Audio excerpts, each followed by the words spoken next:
So you and Seyi, you are very close. I'm close to him. He's my brother. He's my leader. He's my mentor. I look up to him. You hear that he's probably been touted to be governor of Lagos State. Everybody says whatever they like, actually. So everybody has everybody have tendency to become whatever he wants to become.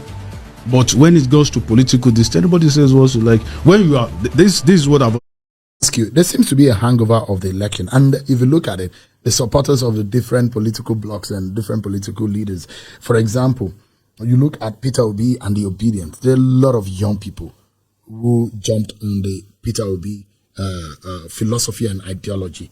And those of them who do not believe in the Bola Tinubu ideology or the APC agenda. So guys, this is the Minister of Youth under the Tinubu's government, who is supposed to be discussing the level of unemployment among the Nigerian youths. Who is supposed to be discussing the level of idleness among the Nigerian youths. Who is supposed to be discussing how to skill Nigerian youth so that they will be able to meet up with their counterparts in other countries. We all know how India has boosted its economy by empowering their youth. Nigeria is lagging behind while we have a minister who is supposed to take up to that responsibility. Now he is here campaigning for Seyi Tinubu to be the next governor of Lagos State, while Tinubu will be re-elected as president of Nigeria. So guys, these are the things we keep seeing. For me, I don't think I've ever seen this man's face before, being a minister of youth. I've not seen his face before. And the first time I'm seeing him speak to the media, he is coming to talk about Seyi Tinubu becoming the next governor of Lagos State. So guys, these are the things we keep saying. This man is supposed to be talking about how Nigerian youths can be empowered. With technology, with the AI we are seeing out there, and other form of creativity that we are seeing that is boosting other countries' economy. He should be talking of strategies to reduce the level of unemployment in Nigeria that has led so many of our youths to take up to crime. He should be concerned about, the number of Nigerian youths being arrested by EFCC in the name of their doing Yahoo Yahoo. This minister has got a whole lot of responsibilities. But look at him talking about re-election. He's even asking Obedience to join in making sure Seyi Tinubu becomes the next governor of Lagos State. So guys, and this is one of the reasons why Tinubu is busy, appointing his own people just ahead of elections, if not for any other thing. He feels he should put people on ground to help him win election. Now, this is the Minister of Youth who is supposed to be talking about things that has to do with youths in Nigeria to help them succeed. He is here campaigning for elections that are still like how many years ahead. He has come out and he's now affirming that Seyi Tinubu is going to be governor come 2027 in Lagos State, while Tinubu is going to be re-elected for another tenure in 2027. And that reminds us of INEC. Recently, INEC chairman came out to say that the budget allocation for INEC is very small, that he wants it increased. In short, he rejected the one that has been proposed by the Tinubu's government. INEC chairman moved from 40-something billion going to 120-something billion. That's what he's requesting for. And people are just wondering, many Nigerians came after him on Twitter. Some people were like, oh, you are looking for more money to loot. Some people said, oh, you want to still do all the fraudulent acts you did during the last election. Nigerians did not welcome that demand by INEC asking for more allocation when he has not even accounted for the last election that he did, that we ended up, seeing what we saw after he told us that the beavers was a game changer, that Nigeria should introduce technology in elections, and that was exactly what was done in the last election. And he ended up coming to tell us that there was a glitch, meaning that the technology didn't work, meaning that all the money we invested in that election was a waste. Now he has come up again with a new proposal. From 40 billion naira, he said it's not enough, that he wants 126 billion naira for INEC budget. So guys, Nigerians are even wondering, why has Mahmood not been sacked? Why is Tinubu leaving Mahmood in this position? There won't be any election that Nigerians will find credible under this man. Why is Tinubu not even thinking to repair his name? Why is he not thinking that taking Mahmood out of the way will gain him some little respect? He still wants to use his INEC chairman to do all that he did again last time. So guys, I'm going to just allow you to take a look at what this Minister of Youth said about Seyi Tinubu becoming the next governor of Lagos State, why Tinubu is going to be re-elected. You just keep wondering if this is what the appointment is all about. So guys, the whole country is in a mess under the APC leadership. Just take a look for yourself. So you and Seyi, you are very close. I'm close to him. He's my brother. He's my leader. He's my mentor.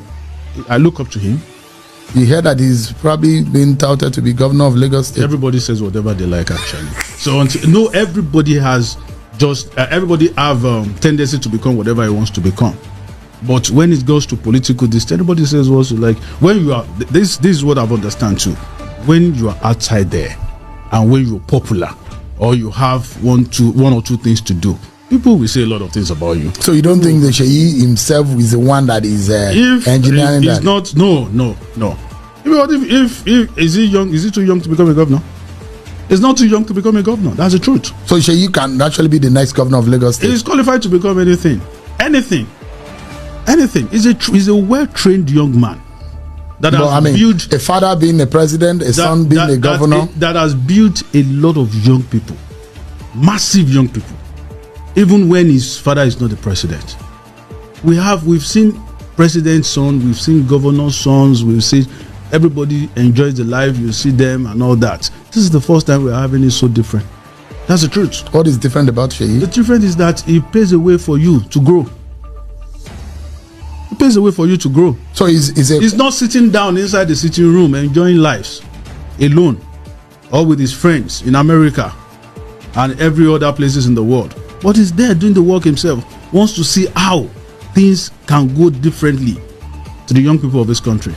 There seems to be a hangover of the election, and if you look at it, the supporters of the different political blocs and different political leaders, for example, you look at Peter Obi and the Obedience, there are a lot of young people who jumped on the Peter Obi philosophy and ideology, and those of them who do not believe in the Bola Tinubu ideology or the APC agenda.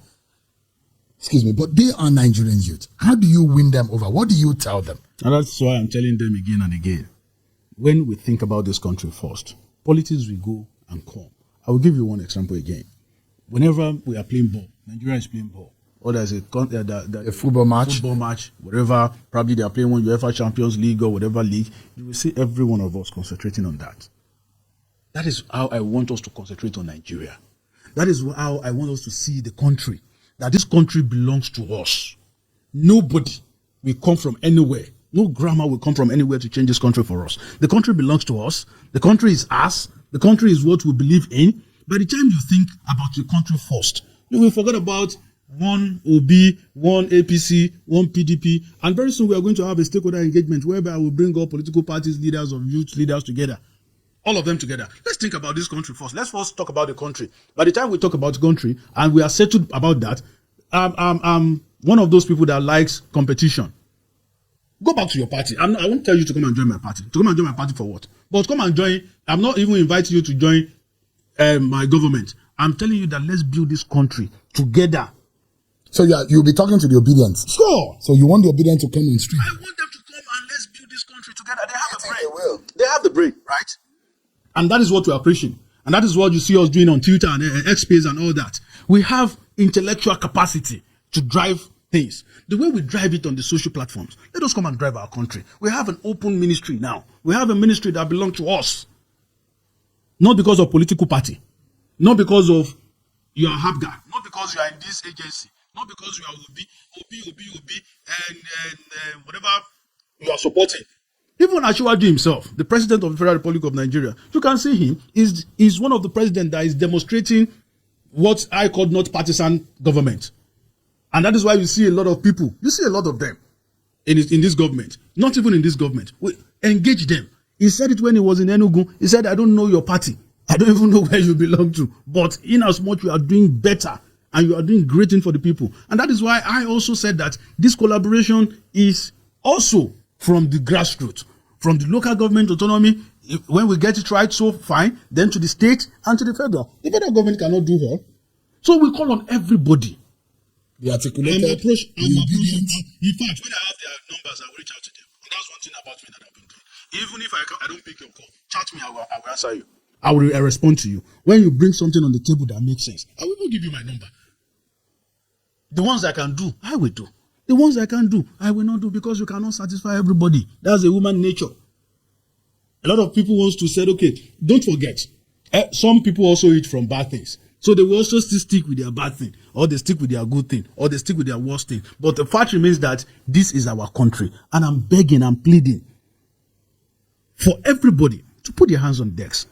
And let's change this country for better. On a final note, what is your perspective on the increase in prevalence of internet fraud among Nigerian youths? Do you believe Nigeria's current economic challenges significantly contribute to the rise of the so-called Yahoo boys and their activities? And it's easier for them. Before the economy, it has been existing. Before we have it, so whatever we call it, it has been existing. But this is it. We said that when we started this, that we have the problem of unemployment. The second problem we have, should I tell you? A lot of people can criticize me about that, is the way we think. I have the opportunity to be a Yahoo boy too. Did you do it? I did You not. tried it? I did not. Or you had friends who were maybe Yahoo? I don't know, but I did not. I just focus on what I want to do. But you chose not to be a Yahoo boy? I just chose not to be. I just focus on this is my focus. And the problem is this. When you see a 12-year-old boy that wants to use a vehicle of 50 million, 40 million, we need to start to re-engineer our system as a young person. That nothing started just like that. A Rome is not built in a day. There is no how you can have it so good immediately. In as much as not the day that they gave birth to you that you started using the vehicle. My brothers, my friends, my colleagues, and all of them need to understand now that, see, there is nothing hard work cannot do.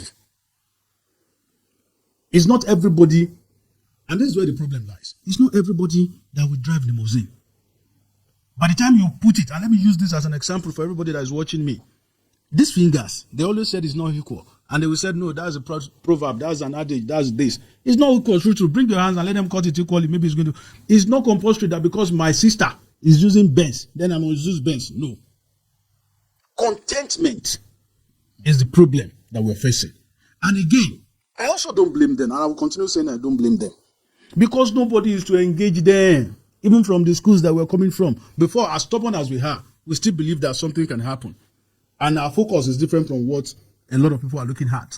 But because of the trainings we have then, before, there was counselors in schools. And thank God the Minister of Education is bringing all these things back, histories and all that.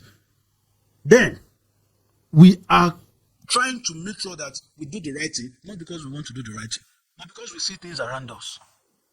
But now, where are they?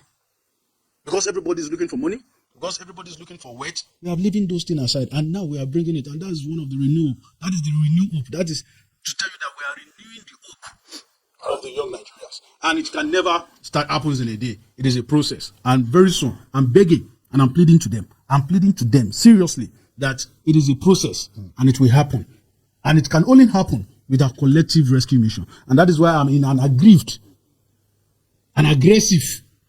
A lot of people say, why are you using that word? I'm in an aggressive, very aggressive situation now, just to make things work. By fire, by force. We must just make things work. All right. Comrade Ayodele Olawande Wisdom is the Nigerian Minister for Youth Development. Thank you so much indeed for coming on the Macon podcast. Thank you very much. We appreciate it. And we wish you the very best. And let me say this before you go, sir. I've not mentioned this, and I mentioned NSAS the other time. The only way we can make sure that this Yahoo things and all that is to protect the young people too. A lot of them feel not protected. It's not everybody that goes on with laptop that's a Yahoo boy. Just last 2 days or 3 days, I was with the IG of police. We must make it work. And that is why Youth Helpdesk is coming under this ministry. That now, you don't need to go to social media to do. Come to this Helpdesk. I will, personally. Which job do I have? I'm not there to provide jobs or whatever for you. The government will do that. There is a template for all these things to provide an enable environment is to support the president. So people can call, people can send messages. On site and everything is going to come up live. I've just sealed an agreement with the IG to give us their people that we can relate with. And we will relate. Those ones, if you are the one at fault, we will tell you that you are So the IG agreed that they won't be arresting We are indiscriminately going to put Nigerian up the youth. decks.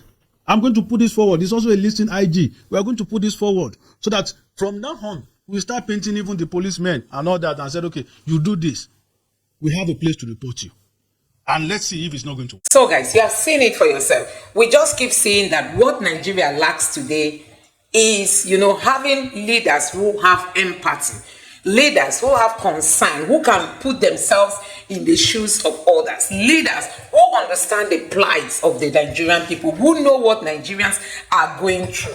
That is the only thing we've not had in this country. Like somebody said, what is it that God has not done for Nigeria? Okay, I watched a clip on the social media where somebody was like telling leaders, religious leaders in Nigeria, some of them are saying they are going to start 100 days fasting, 40 days fasting, and he was saying that, okay, praying for the nation. And he said, what is it that God has not done for Nigeria? Is it the natural resources? Is it the human resources? What is it that God has not given to Nigeria, if not bad leadership?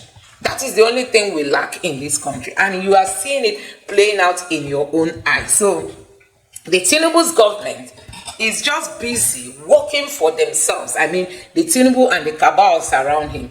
Everything they are doing is what is going to favor them. They already have their plans, their program, their project for years ahead. And that is why Tinubu feels he should be president of Nigeria, while Seyi Tinubu will be governor of Rivers State. I'm just wondering, what kind of money are these people still looking for? What is it that they've not gotten? What is it that they really want that they've not gotten? So guys, we are just hoping that the next election is going to be peaceful in this country. But the question remains, won't there be any electoral reforms? Won't there be anything to be done as regards to all the mess that INEC did in the last election?